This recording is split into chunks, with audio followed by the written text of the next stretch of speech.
Welcome inside Appalachia. I'm Mason Adams. This week, we'll meet a man who struggled with substance use disorder. Now, he's a recovery coach. It feels amazing. I look at it like I've taken so much from this world.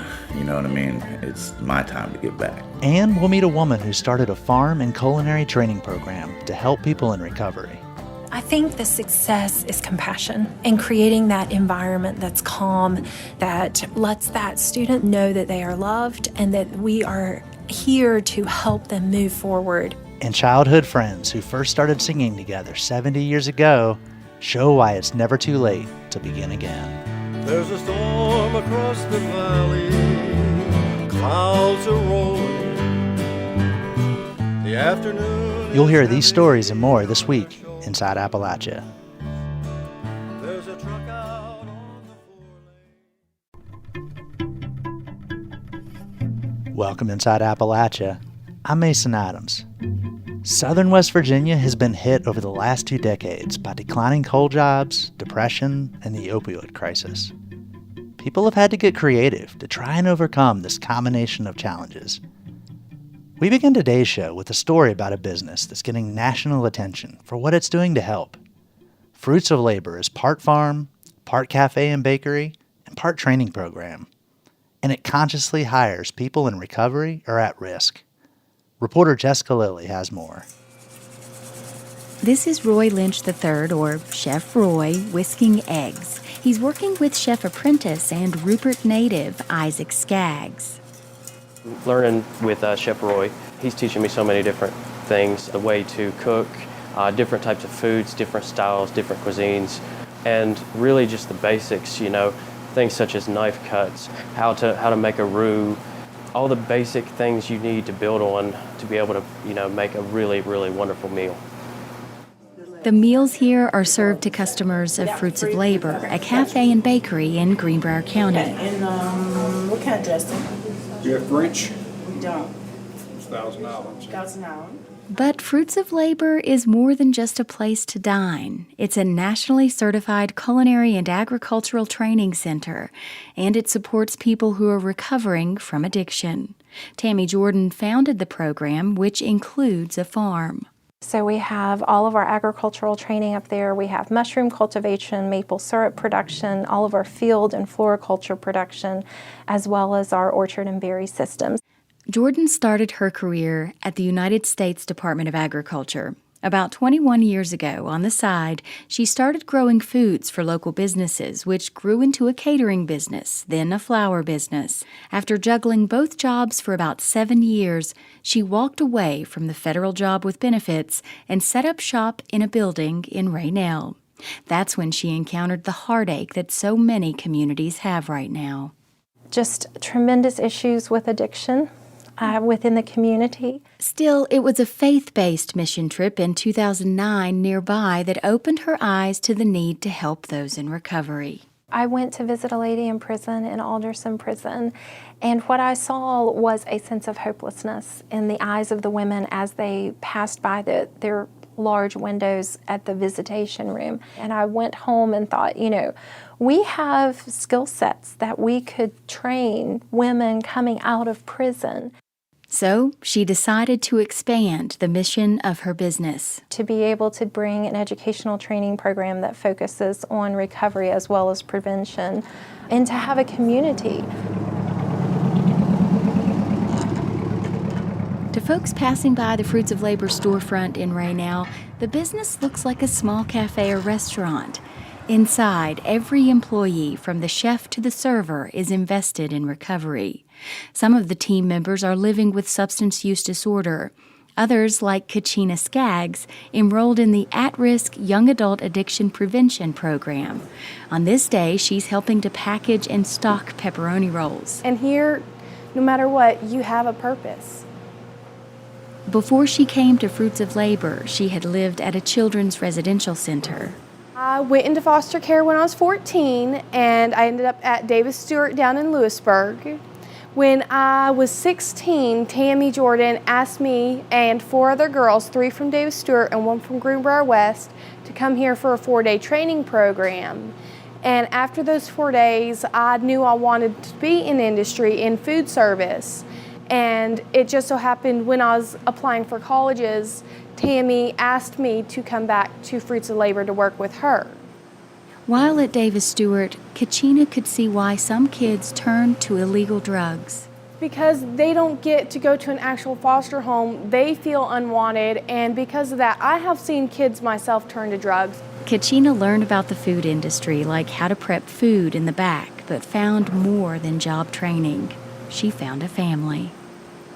I am actually Tammy's foster daughter, and her and her husband gave me a home, and it's amazing. Fruits of Labor's business model combines elements of culinary arts, service, agriculture, education, and even housing to serve the community. While getting hands-on experience, students also have the opportunity to earn associate's degrees.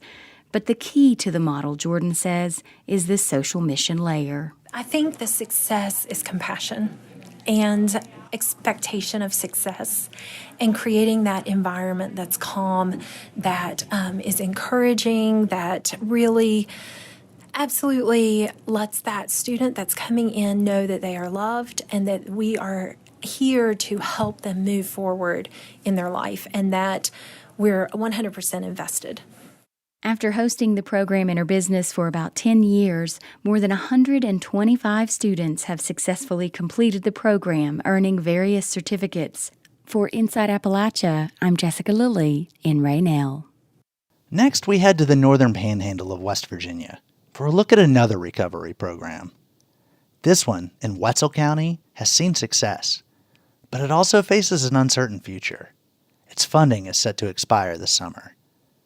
Reporter Liz McCormick brings us the story, produced by Ella Jennings and Chuck Klein. Every rural community throughout America and big cities has been hit by what is happening with opioid and other dependency issues. Not all communities are comprehensively getting together and trying to address those issues. So I think we are really fortunate in having that opportunity and having these good people decide that they were going to take action. That was Sharon Campbell, the Wetzel-Tyler Chamber of Commerce Executive Director. In April, she gathered with a group of about 30 people to celebrate the opening of a brand new recovery resource center in New Martinsville, West Virginia. The space houses a satellite office for Youth Services Systems, which is a nonprofit organization based in Wheeling that provides social services to at-risk youth and their families. The center also serves as the new home of Take Action Wetzel County, which is a nonprofit consisting of community members who provide services and resources to anyone seeking help for substance use disorder. Greg Matthews is a peer recovery coach for Take Action and a member of their post-overdose response team, or PORT. When someone in the community has a non-fatal overdose, first responders or loved ones of the individual will reach out to PORT. Then a PORT team member will follow up with that person within 72 hours to offer resources to begin the recovery process. If you OD, somebody will show up and offer you a detox, and then maybe a 28-day, and that's like the beginning stages of recovery, you know what I mean? And then get you familiar with NA meetings, provide you with shelter, food, you know what I mean, stuff like that, because I was pretty rough out there, you know what I mean? And this is a game changer around here. This is all possible due to a federally funded program called Project Rebound. In 2019, Workforce West Virginia received $10 million from the Department of Labor through the Opioid Disaster Recovery Dislocated Workers Grant to create employment opportunities for dislocated or unemployed workers who lost their job as a result of the opioid crisis. These jobs are all in the field of combating the opioid epidemic, thus benefiting both the individual and their community. The Northern Panhandle Workforce Development Board was awarded nearly $400,000 of the $10 million grant to create Project Rebound. This program trains and employs peer recovery coaches who use their lived experience of substance use disorder to guide people from active addiction into recovery. Last July, Project Rebound placed 6 peer recovery coaches at the Take Action Wetzel County Center, enabling them to greatly expand their overdose response efforts. If it weren't for peer recovery programs, Greg says he would not be sitting here today. Since he was 12 years old, Greg has battled a substance use disorder. He grew up in poverty, surrounded by family members using substances. For decades, he bounced back and forth between mental health facilities, jails, and prisons. It was very traumatic, a lot of these places. I mean, it was rough being raised. I mean, I put it like just raised by animals, you know what I mean, in an animalistic environment. Some of the stuff I've seen is, stuff you don't want to see, you know what I mean? Especially as an adolescent, just your mind's forming. You don't know how to handle situations, and then your survival instinct kicks in, and it rewires your brain. Last year, Greg underwent a huge mental switch. Sitting behind bars, he saw a future he could never imagine before. This time I really got to writing, reading, drawing again, and really focusing on what I want to do with the rest of my life. You know what I mean?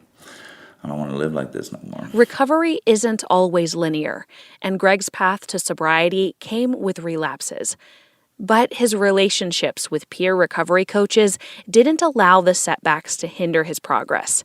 They knew what he was experiencing and used empathy when others couldn't. Normal people can't really relate to the stuff that we've done, you know what I mean? And I'm not really going to go to some professionals and tell them some of the stuff that I've done. Now, Greg gets to be there for others caught in the same situation. Unlike other employers, Project Rebound looked past his extensive criminal background of nonviolent, drug-related charges.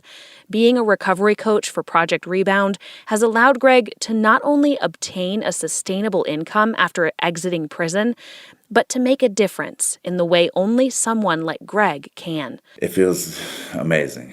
I look at it like I've taken so much from this world, you know what I mean? It's my time to give back. 2017, Take Action has been working out of the basement of St. Paul United Methodist Church in Paden City, West Virginia. Now they have their own home base in the New Martinsville Recovery Resource Center. However, their progress is at risk. Take Action is facing 2 financial dilemmas. Project Rebound funding ends on June 30th. Which means the peer recovery coaches are in jeopardy of losing their jobs.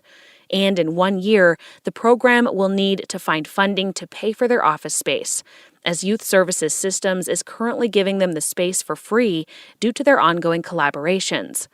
For now, Take Action and the New Martinsville City Council are actively looking for funding to continue providing salaries for the coaches and to pay for rent and utilities. Greg, an avid writer, is turning his pen towards grant writing, but at this point, a funding solution has not been found. Despite this, the recovery coaches at Take Action Wetzel County say they aren't going to stop. They'll continue volunteering, although to a lesser degree. Still, their future plans are big, bright, and can't be dampened. For Inside Appalachia, I'm Liz McCormick. Despite the program's effectiveness, Take Action is looking at a financial dilemma in the months ahead. The 3-year grant that helped create Project Rebound ends on June 30th. Program staff and the New Martinsville City Council are looking for new funding sources. Coming up, we'll hear about a man who picked up his family's quilting tradition by learning from YouTube. To my channel. Today's video, we are going to make your first quilt. It really helped me through it, and I think in a way it's like having somebody there showing you how to do this. That story and more after a break. You're Inside Appalachia. I'm Mason Adams. We'll be right back. Support for Inside Appalachia is provided by Concord University in Athens, West Virginia. With career-focused liberal arts education in more than 80 degrees and programs to pursue various career options, not just a single job. More at concord.edu.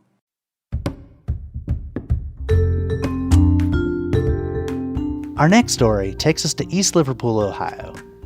once known as the pottery capital of the world for its dishware and ceramics factories. These days, the industry's mostly gone, but pottery is still central to the town's identity, and locals are committed to passing that legacy down to a new generation. Capri Cafaro visited East Liverpool and has this story.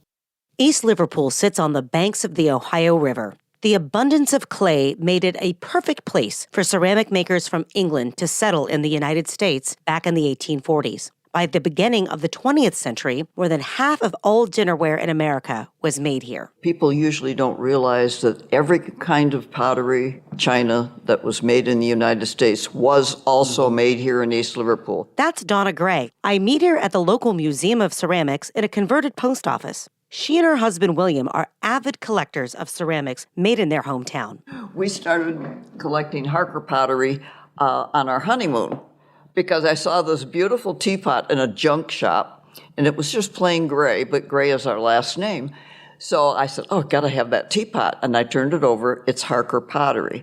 My husband's grandmother and his mother both worked there. At one time, East Liverpool was home to more than 200 pottery factories. Now only 2 major dinnerware manufacturers operate in the town. But everyone I meet in East Liverpool seems to have some connection to ceramics. Even the school mascot is called Potter Pete. He's a giant kiln on feet, so kids have the connection too. I'm Emma Rose Kurtz. I'm 14 and I did Clay Academy in 2019, but I have been here doing the clay programs for years. Clay Academy is a camp run by the Museum of Ceramics. It teaches young people how to throw clay, but also focuses on the importance of pottery to this community. It was just a week of doing not only creating pieces of pottery, but also going and visiting, the kiln. I think we went to the cemetery too to look up some old potters. Well, one of the things that I did was purposefully teach the history alongside of the process, the technique. Every day. That's Emma's teacher, Barry Archer. I spoke to her via Zoom from Florida. She says she learned about pottery almost by osmosis. Family is the Smith family from Taylor Smith and Taylor pottery. As a child, if my mother was busy and it was a weekend and my dad had to leave and go over to the pottery, then he usually took us with him. As for her student Emma, pottery has been a part of her life for as long as she can remember. As a little kid, just making pottery and having a childhood where I grew up with pottery all around me. My grandparents have a huge collection, one of the biggest collections that I know of. Remember Donna Gray and her husband William? Those are Emma's grandparents. So it's really awesome to be able to grow up with that and grow up with the culture. It's a culture that's attracting a whole new group of pottery makers. In recent years, some have been moving to East Liverpool because of ceramics and the potential to grow the art scene here. People like Kim Holemaker. I knew I wanted to open my own studio in my own home where I could offer classes. But she ditched that idea for a better option. Instead of doing it out of my home, I'm going to be doing it out of the Museum of Ceramics in Crockery City. It's like, wow, I feel like a little kid. Kim plans to offer classes for both children and adults. We're going to be offering throwing on the potter's wheel. In fact, they're getting a couple more wheels at least. And hand building, which simply implies you don't use a wheel, but you can make all sorts of amazing pottery hand built. Like they used to, back when this was Crockery City. Kim has high hopes for the East Liverpool ceramic scene. I have this wild dream, so wild. There is a place in central Ohio called Yellow Springs, which is very much an arts community. I would love to see something like that here. We have so much to offer. Her dream isn't so wild. Before COVID hit, East Liverpool was already on the path toward turning this industrial city into a place geared towards the arts. Galleries, a community theater, and craft breweries were all popping up on the main street. Making ceramics is much more than what happens on the factory floor. It's a creative process, and that creativity makes East Liverpool's future as an arts hub much more than a dream. Capri reported that story as part of our Inside Appalachia Folkways project. The project reports on arts and culture in the region. Our next story takes us to North Carolina. Driving around the mountains and foothills, you may have come across a quilt block painted on the side of a barn or a house. Despite their name, barn quilts can be found on just about any building, not just barns. There are at least 300 in western North Carolina alone, and a lot give insight to the people and places around them. Folkways reporter Rachel Moore has the story. A few years ago, Candace Wingo and her husband Larry left Texas. They moved to a small community in Haywood County, North Carolina. And it wasn't long before Candace Wingo commissioned a local artist to make a quilt block. I've always wanted a barn quilt, and I wanted to do something that would honor the Carolinas being here. And so I picked the Carolina lily. A barn quilt is typically a 4x4 wooden square. They usually riff on a traditional quilt pattern. Sometimes they nod to a person's or place's history. Sometimes people put them up just because they think they look good. In each one, there could be about 40 hours of painting, dozens of layers of paint between all the colors, and the work of multiple community members. Over the years, quilt blocks have become more and more popular. The art form started in Appalachia, Ohio in 2001, but if you look hard enough, the barn quilts can be found just about anywhere in the U.S. Sometimes they're painted by individuals, but now many people, especially in western North Carolina, commission the quilt blocks from local artists, like Candace Wingo did.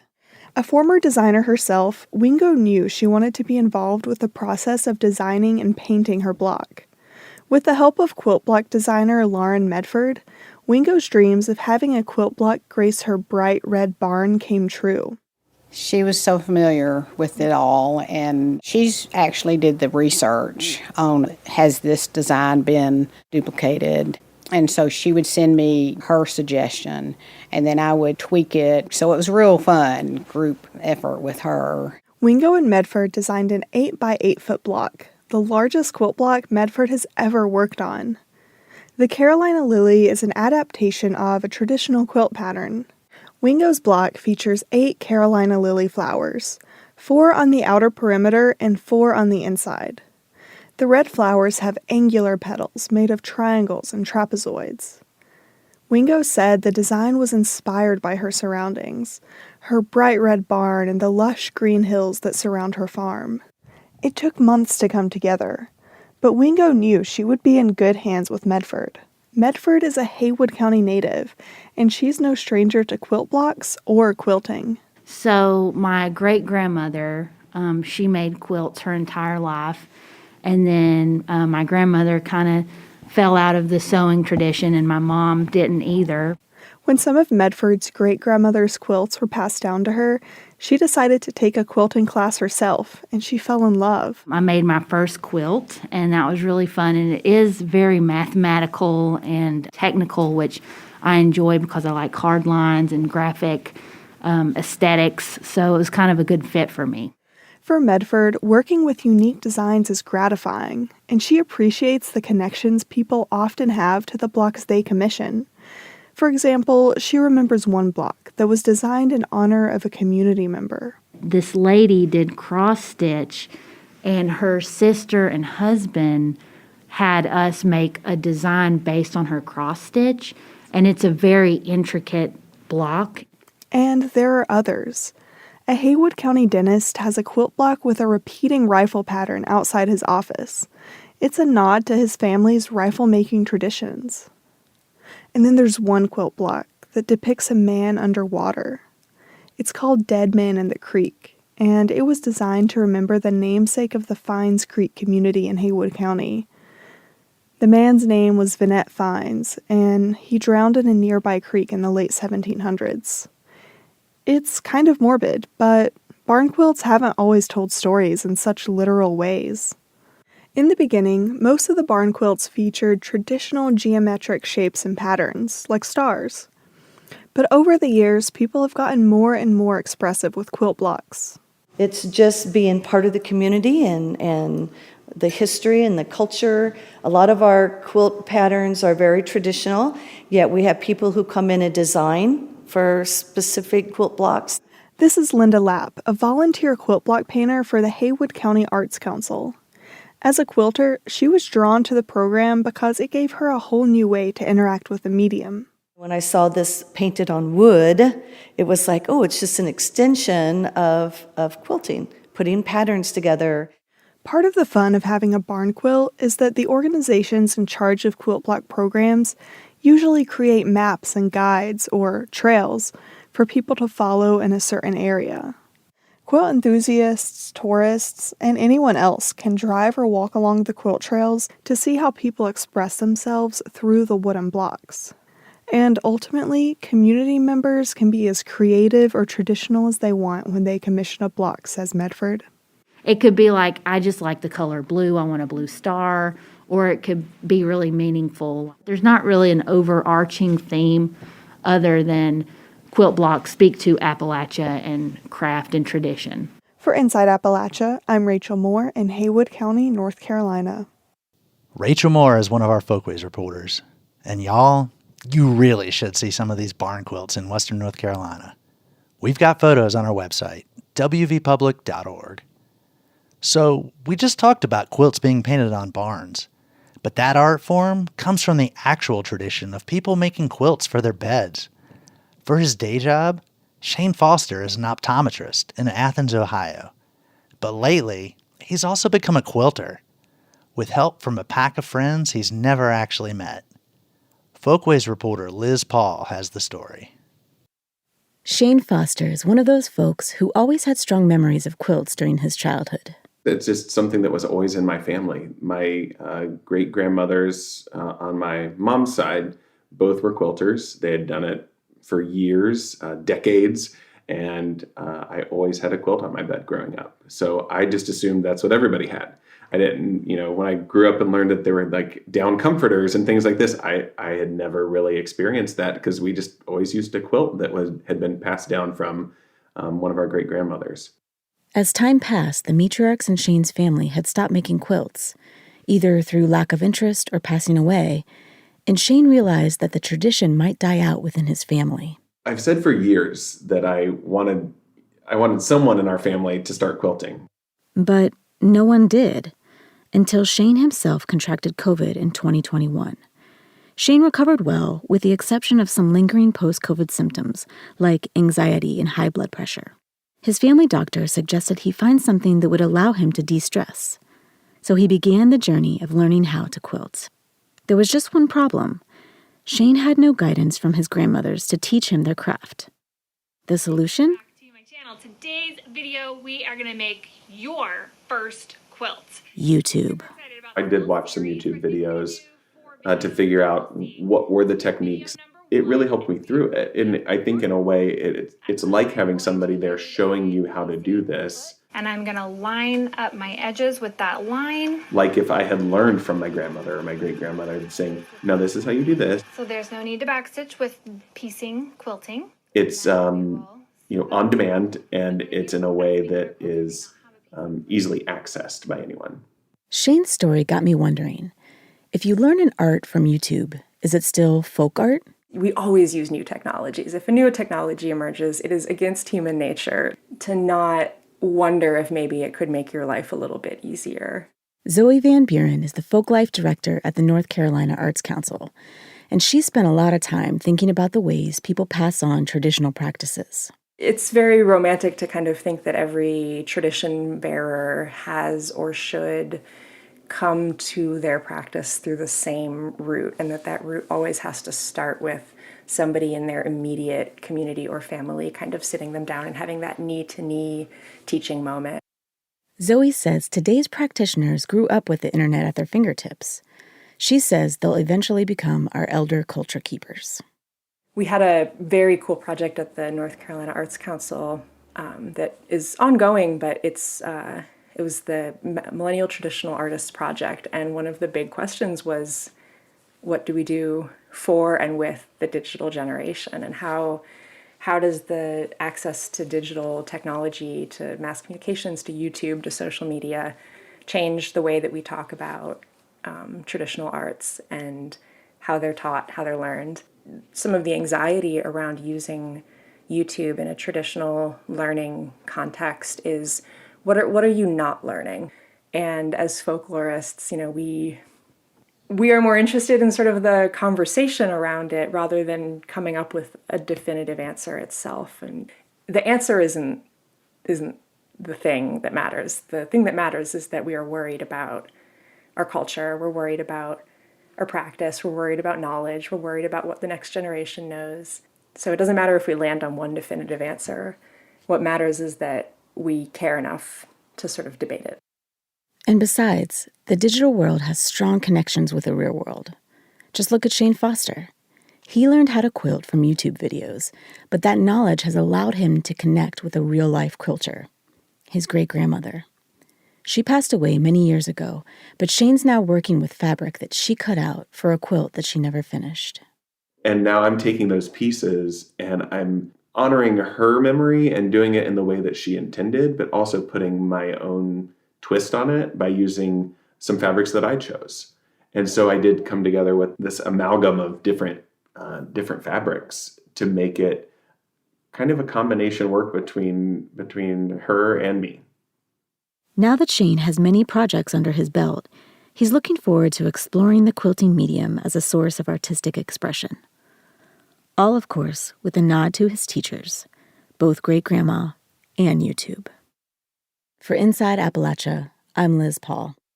You can listen to more stories from our Folkways project on our website, wvpublic.org.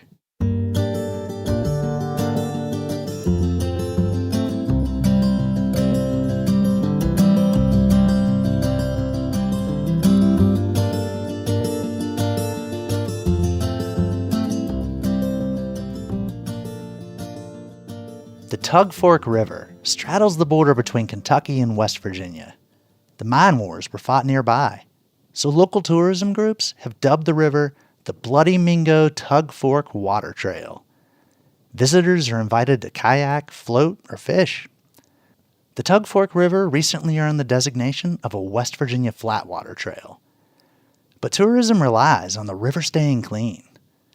Jessica Lilly recently spoke with the people who are cleaning up the Tug Fork, one tire at a time. It's a sunny summer day, and crews of volunteers are on the Tug Fork River. Some, like John Burchett, are pulling up tires from the bottom of the river and loading them onto a boat connected to an amphibious vehicle. A lot of these tires have white walls on them, so you don't see anybody driving around with white walls today. That's back in at least the 80s. Some of these tires are half the sidewall is a white wall, so that's going back to the 40s and 50s. How the tires got onto the river is kind of a mystery, or at least a known secret. Back in the day, before there was regulation, before there was really any enforcement of what little regulation there was, the small gas stations, service stations, sold you some tires and then took your old ones out and threw them in the river. We think that's where the majority of them came from. Maybe they didn't know any better, or maybe they just didn't care enough. It's a shame that we're having to clean up what our, I guess, the sins of our forefathers we're cleaning up today. Tire cleanup isn't easy. It's intense physical labor that takes extensive collaboration between state agencies and volunteers. It's taken thousands of mighty tugs to pull more than 5,000 tires out of the water so far. It's a mess, but we're putting a dent in it. There's still thousands of tires in this river, several thousand, maybe hundreds of thousands of tires in this river. Burchett and other volunteers are hoping the work will pay off, not just for the health of the river, but for the economic future of the region. See, Burchett grew up in Williamson in Mingo County. It's one of the towns along the Tug Fork River. He remembers the boom times of the coal industry. We had a business district that was overflowing with business, with people. Today, the coal industry has dropped off tremendously. Our downtown is suffering. We have empty storefronts and not a lot of people on the streets. As the jobs disappeared, population declined, and schools consolidated, Burchett says the town lost more than a way of life. So we lost a big part of our identity there. The Williamson Wolfpack played in the state basketball championships on a regular basis, and we lost a big part of our identity when we lost Williamson High School. One part of this area's identity that wasn't lost was its history.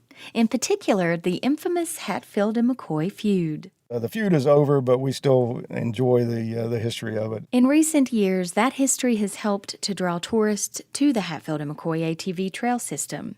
Burchett is hoping to expand what he calls the outdoor adventure amusement park with the Tug Fork River. You can spend a day on the trails and then spend a day in the water, and it keeps our tourists here for an extra day maybe, gives them something to do, gives them another reason to come. Maybe they come for the river and then discover the trail system and want to go ride the trails. The Tug Fork River recently earned the designation of a West Virginia flatwater trail. It's called the Bloody Mingo Tug Fork Water Trail, and visitors are invited to kayak, float, or even fish. But volunteers like Burchett still have a lot of work to do. There are thousands of tires to pull from the river. The Tug Fork also remains on the West Virginia list of impaired waters. So the part in West Virginia, the whole length is impaired for fecal coliform. So usually you're getting that from sewage runoff or impaired septic systems or straight pipes. It can also be indicative of a lot of livestock waste, but in our region, that's usually not the case. Grace Williams is executive director of the Big Laurel Learning Center in Kermit. The center organizes environmental education programs for children in the summer. Williams is also part of a group that will be trained in both Kentucky and West Virginia to test and monitor the water quality. I think it'll be really key for our own knowledge. I kayak a lot. I kayak the Tug Fork. I've kayaked the Guyandotte. And I didn't really know what I was getting into, so I hope that by doing this, I'll learn a little bit more, firsthand the results that we get. The idea is to test the tributaries of the Tug in order to gather more specific geographic information so work can be prioritized. The samples will be taken to a lab to be tested for E. coli, fecal coliform, and heavy metals. Then we know that it's going to be repairing septic systems and repairing sewage lines. That's going to be the hard part, is getting funding for that and getting people to do it. And a lot of times land is hard to put in a septic tank if you're really close to the water table or if you're really close to the river. Williams and the Friends of the Tug Fork River already have a plan. The group recently applied for a 501c3 status. The idea is once we are a nonprofit, we will better be able to get funding and grants that is going to need to go through a 501c3. For now, the group organizes through a Facebook page. Friends of the Tug Fork River is a group that connects on Facebook to organize events like the tire cleanup. Pete Runyon created the page about 5 years ago. I didn't realize the impact it made on our community, because after we did that and pulled out those 2,321 tires, all the people started watching for things and jumping on board and helping us because they saw us trying to make a positive change in our area. For Runyon, part of that change means more recreational fishing on the Tug Fork River. People, instead of traveling away from here or some of the other places or lakes, now we just go out our back door. You come here on a weekend, you'll see all kinds of kayaks on this river, and you'll see people fishing almost daily. And when visitors arrive, Runyon hopes they see, a clean river. I want them to be able to look at this river and never know what its past looked like. I want them to look in this river and say, man, this is a pretty place, because the beauty is all around us here. Living here all my life, I didn't realize this probably for decades. And now, for the last probably 30 years, I've realized how beautiful this place really is. John Burchett says the cleanup efforts are about more than building an economy, but also a sense of place, belonging, and new pride for the people in Williamson. We are trying to find ourselves, trying to figure out who we are. Tourism is something that we can latch onto right now until we can move on and find different things for the community. We're struggling, but every day we make a little bit of progress forward, and that's the important thing, is every day move forward. If we don't, then we're going to be in trouble. Both John Burchett and Pete Runyon are trying to help other communities pursue West Virginia Flatwater Trail status. In December, they met with residents in McDowell County. Back in Mingo County, they plan to keep pulling tires out of the Tug Fork River. For Inside Appalachia, I'm Jessica Lilly in Williamson. Jessica produced that story for a series called West Virginia Water Trails. It's made possible in part by the National Coal Heritage Area Authority.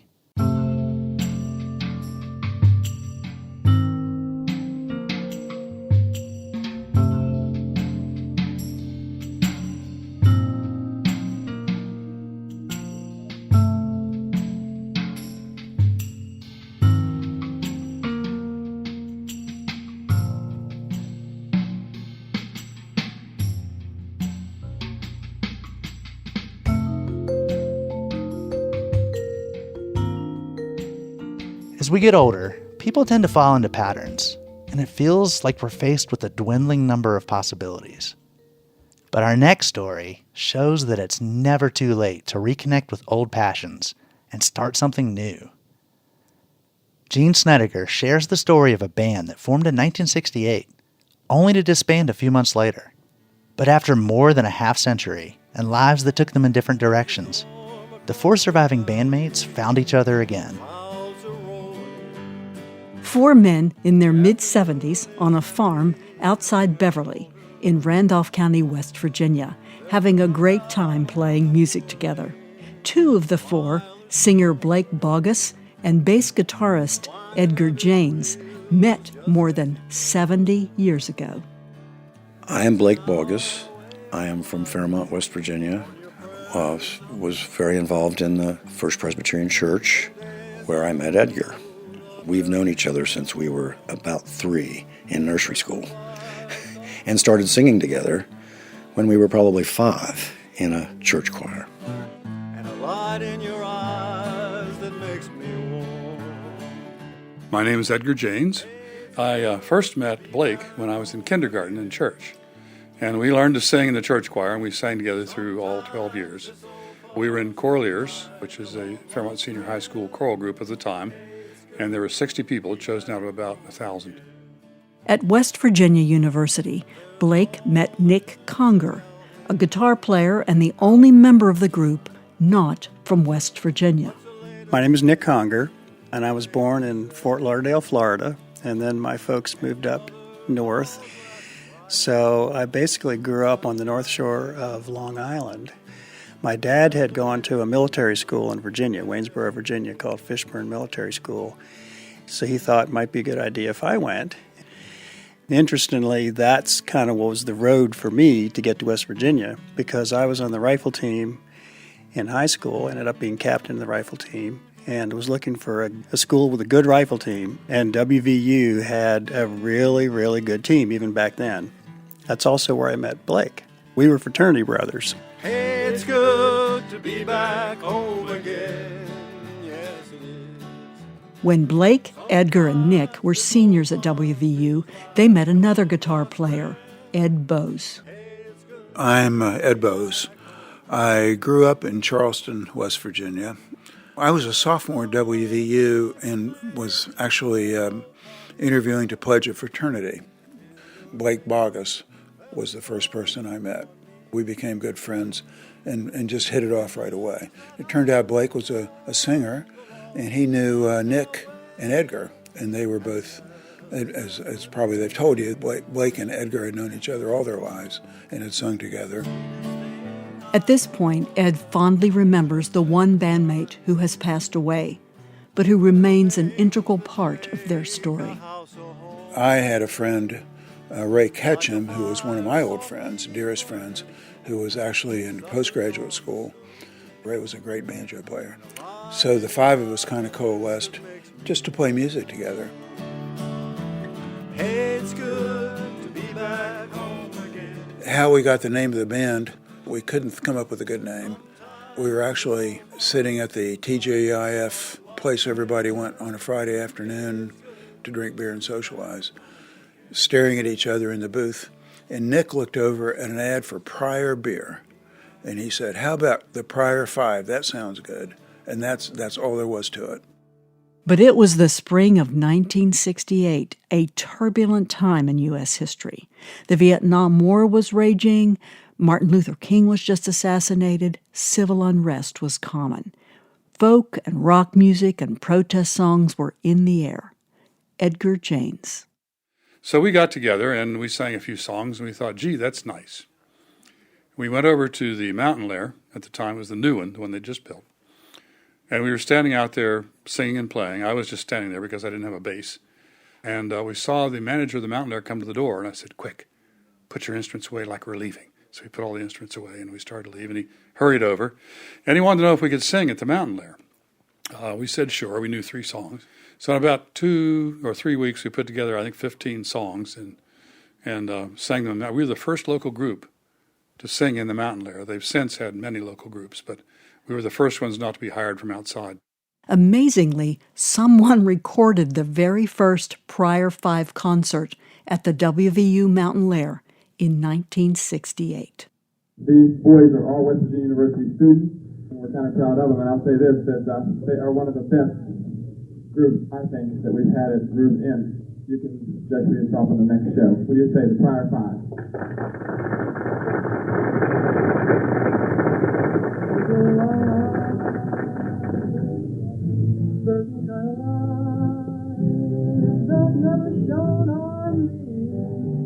We had 2 or 3 weeks to learn enough to play 2 sets.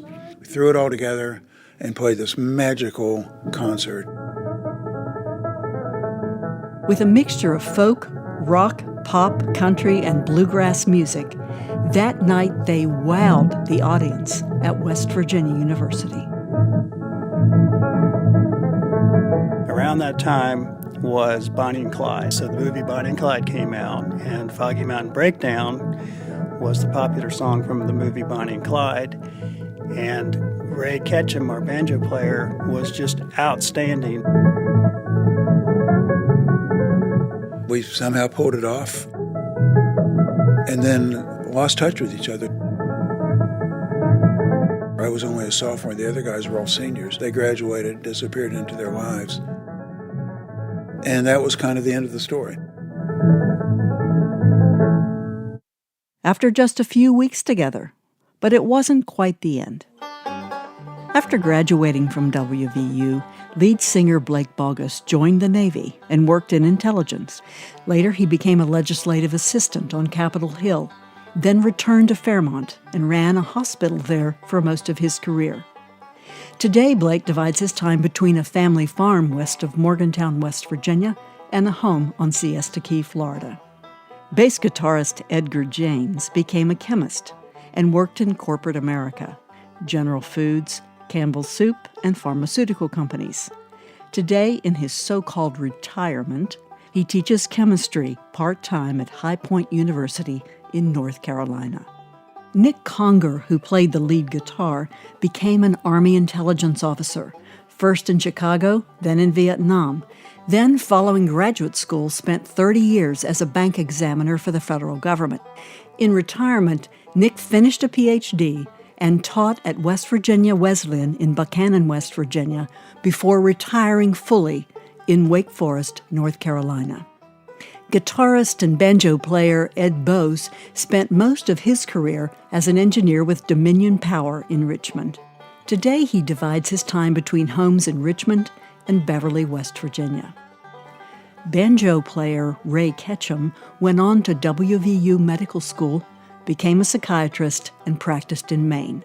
He died in 2009. The men never forgot the group that briefly brought them together. About 50 years passed. Blake Bogus.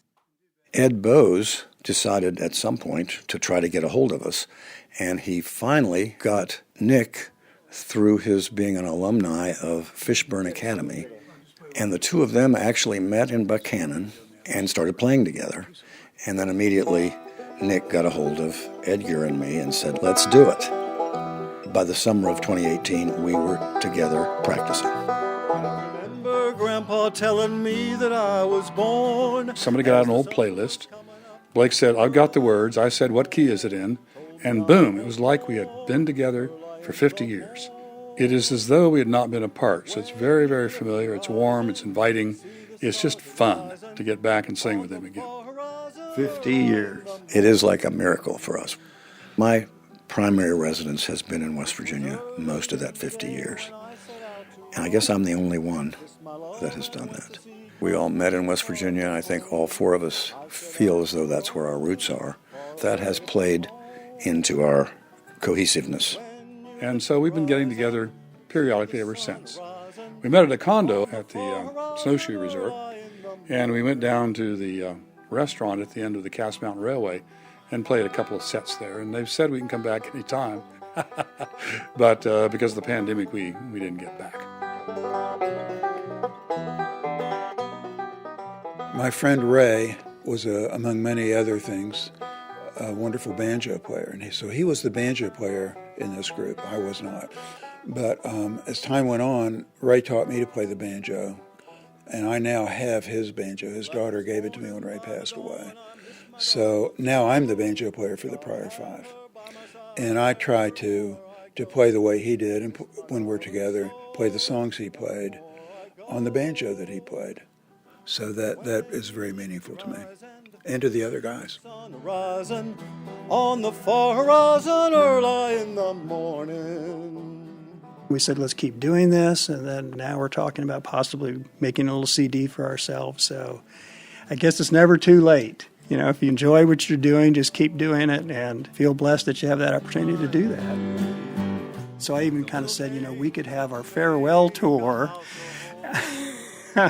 start in Morgantown, and then Blake said, well, we could go to Fairmont, and then we could go to Charleston, and then we can go to Buchanan, and then we can go to Elkins and go to Cass. So we've already got our T-shirt. We're going to have T-shirts with all the little towns printed on it, and what's going to be our farewell tour. Hey, it's good to be back home again. And our one and only CD is going to be our greatest hits CD. So it's just so much fun. The camaraderie and the personality of the Prior Five, it's magical. It's really something special. Yes, hey, it's good to be back home again. For Inside Appalachia, I'm Jean Snedeker. For a look at some photos of the Prior Five, then and now, go to our website at wvpublic.org. Hey, so do you have a passion you've recently rediscovered? Maybe during the pandemic? Tell us about it.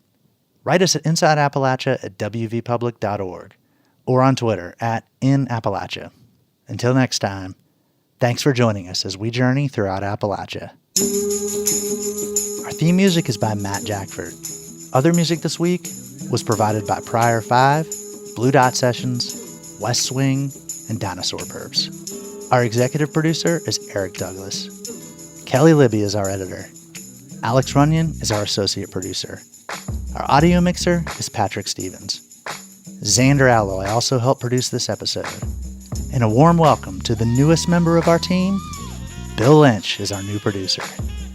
You can find us on Twitter @inappalachia. You can also send us an email to insideappalachia@wvpublic.org. Visit wvpublic.org/InsideAppalachia to subscribe or stream all of our episodes. Or look for Inside Appalachia wherever you get your podcasts. Inside Appalachia is a production of West Virginia Public Broadcasting.